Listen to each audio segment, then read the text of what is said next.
नमस्कार दर्शकों, आप सभी का स्वागत है।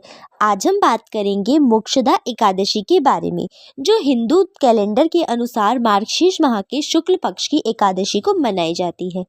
यह एकादशी विशेष रूप से धर्म, आस्था और मोक्ष प्राप्ति के लिए बहुत महत्वपूर्ण मानी जाती है। इस दिन भगवान श्री कृष्ण ने अर्जुन को भगवद गीता का उपदेश दिया था, जिससे यह दिन अत्यंत पवित्र हो गया। तो चलिए जानते हैं मोक्षदा एकादशी की महिमा और इसकी व्रत विधि के बारे में।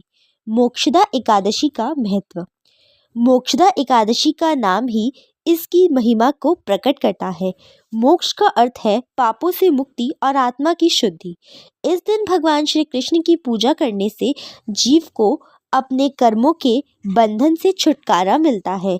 पौराणिक मान्यताओं के अनुसार जो व्यक्ति इस दिन पूरी श्रद्धा से व्रत रखता है, उसे न केवल इस जीवन में बल्कि पिछले जन्मों के भी पापों से छुटकारा मिलता है। इसके अलावा यह एकादशी व्यक्ति को भगवान के चरणों में स्थान दिलाने में सहायक होती है। मोक्षदा एकादशी की कथा।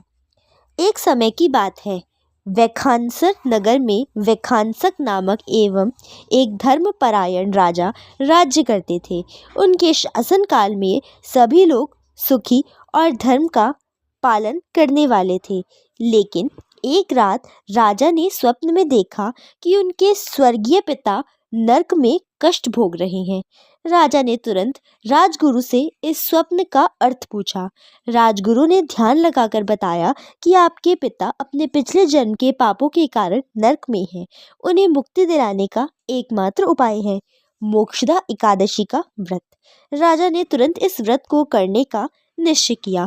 उन्होंने अपनी प्रजा के साथ मिलकर पूरे विधि विधान से व्रत किया और भगवान श्री विष्णु को स्मरण किया। व्रत के प्रभाव से उनके पिता को नरक से मुक्ति मिली और स्वर्ग में स्थान मिला। इस प्रकार मोक्षदा एकादशी ने राजा के पिता को मोक्ष प्रदान किया। व्रत विधि और पूजन प्रक्रिया। मोक्षदा एकादशी का व्रत बहुत ही पवित्र और सरल विधि से किया जाता है। आइए जानते हैं इस व्रत को करने की पूरी प्रक्रिया। प्रातःकाल स्नान और संकल्प। सुबह जल्दी उठकर स्नान करें, स्वच्छ वस्त्र पहनें और भगवान श्री विष्णु का ध्यान करते हुए व्रत का संकल्प लें।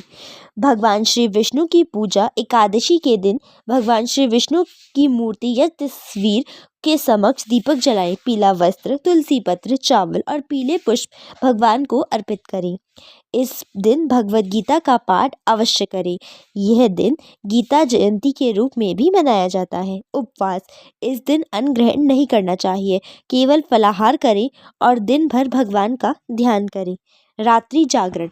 रात्रि में भजन कीर्तन करें और भगवान के नाम का स्मरण करें। जागरण से व्रत का फल कई गुना बढ़ जाता है। द्वादशी पर व्रत का पारण। अगले दिन द्वादशी को व्रत खोलें। पहले ब्राह्मणों को भोजन कराएं और दान दक्षिणा दें। इसके बाद स्वयं अन्न ग्रहण करें। मोक्षदा एकादशी का संदेश। मोक्षदा एकादशी हमें यह सिखाती है कि हमारे जीवन का उद्देश्य केवल सांसारिक सुख नहीं, बल्कि आत्मा की शुद्धि और मोक्ष प्राप्त करना है। भगवान श्री कृष्ण ने गीता में कहा है, जो व्यक्ति धर्म के मार्ग पर चलता है वह सच्चा मानव है। यह एकादशी हमें सिखाती है कि भगवान का स्मरण और सच्चा कर्म ही जीवन का सार है। तो दोस्तों, यह मोक्षदा एकादशी पर भगवान श्री कृष्ण का ध्यान करें, उनके मार्ग पर चलें और अपने जीवन में सुख, शांति और मोक्ष की प्राप्ति करें। यह एक अद्भुत अवसर है आत्मा की शुद्धि और जीवन को नई दिशा देने का। अगर आपको हमारी इस वीडियो में दी गई जानकारी पसंद आई हो तो कृपया इसे लाइक और शेयर करें और हमारे चैनल को सब्सक्राइब करें, ताकि आप आने वाले वीडियोस को मिस ना करें। धन्यवाद। जय श्री हरि।